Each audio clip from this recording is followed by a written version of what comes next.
দেখছো বন্ধুরা, আমি আপেল কথা বলতেছি। দেখছো আমি মুখ নাড়াচ্ছি, চোখ টিপ দিচ্ছি, চোখ তাকায় তাকায় তোমাদের সাথে কথা বলতেছি। বন্ধুরা, তোমরা কেমন আছো? তাড়াতাড়ি কমেন্টে বলে যাও।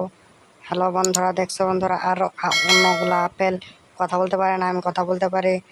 দেখছো চালু করে তোমরা ভিডিওতে লাইক করো, চ্যানেলকে সাবস্ক্রাইব করে দাও অবশ্যই। দেখছো তোমরা আমায় দেখে আর ভয় পেও না যে আমি কথা বলতে পারি। আমি আপেল, সত্যি সত্যি আমি আপেল। দেখছো তোমরা, আমি গাছে ঝুলিয়ে আছি, আমি সবার থেকে বড় আপেল। কে কে আপেল খেতে ভালোবাসো তাড়াতাড়ি কমেন্টে বলে যাও। আর তোমরা তোমরা আমার দেখে খুশি হও চালু করে। তোমরা এত হাসাহাসি করো না, আমি কথা বলতেছি দেখে কীভাবে কথা বলছি দেখছো, অনেক সুন্দরভাবে কথা বলতেছি। তোমরা এত হাসাহাসি করো কেন? হাসাহাসি করলে তো আমি তোমাদেরকে খেয়ে ফেলবো। কিন্তু চালু করে ভিডিওতে লাইক করে দাও আর চ্যানেলটাকে সাবস্ক্রাইব করো।